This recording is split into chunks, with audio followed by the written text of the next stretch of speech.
Hello. So today I want to talk to you about perimenopause.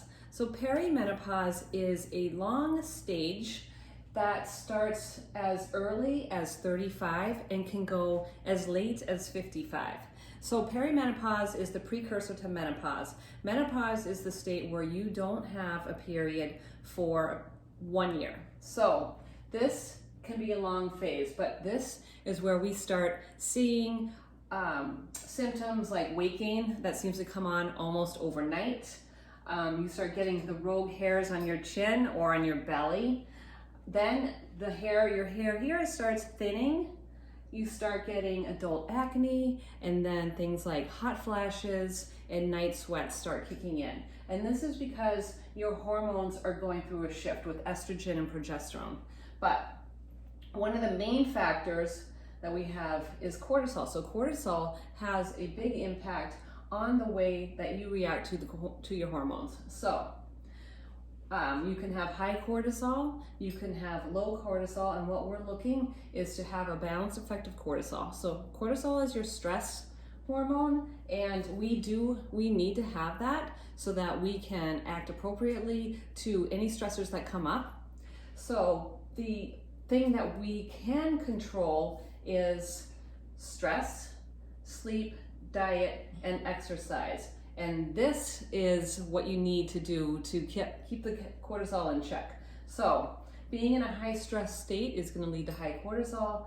Not getting a good night's sleep will lead to high cortisol. Having a crappy diet and exercising inappropriately at this stage is going to lead to high cortisol.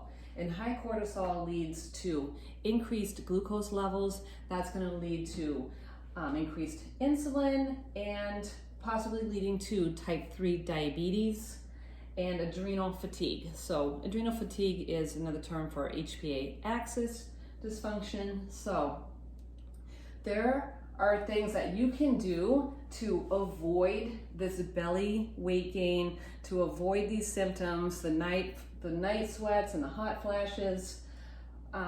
So we want to control, first of all, stress, because stress is the big one. Cortisol is the stress hormone. If we can get that balanced, you're going to have a lot easier time with some of these symptoms. So first of all, again, stress.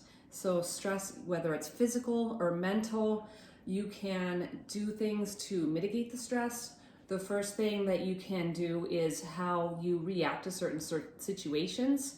So try incorporating some different techniques, maybe some meditation, some positive affirmations, and just kind of bring down the stress level emotionally, and then prepare yourself to deal with situations a little bit differently than you have in the past. Instead of reacting right away, right, it's not happening to you, so these situations are happening for you. So having a different mindset about what's going on.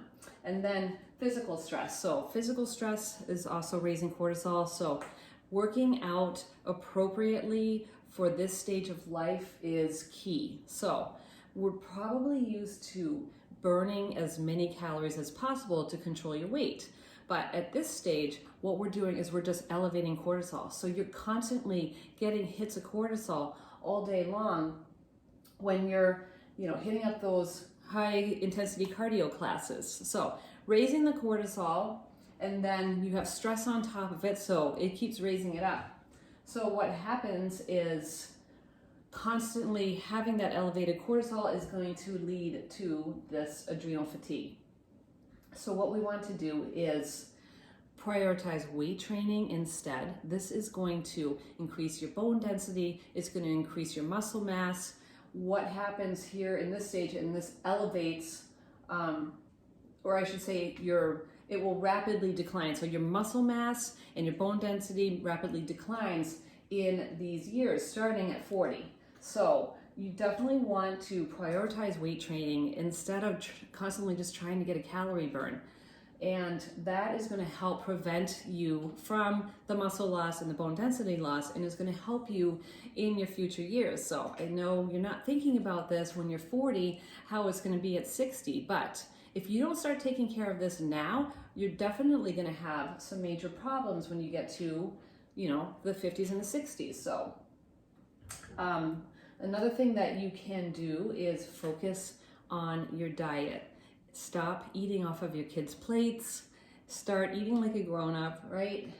Get in your water, high quality foods and protein from lean meats and dark leafy greens. Get in your vegetables and eat at an appropriate calorie level. So if you have constantly been dieting for the past 10 years, maybe 15 years, you need to get in the appropriate quantity of calories as well as an elevated quality of calories. And this is going to help mitigate all these symptoms. And there's so many more symptoms that come along with this, but these are the big ones and it is completely avoidable. So thank you for listening.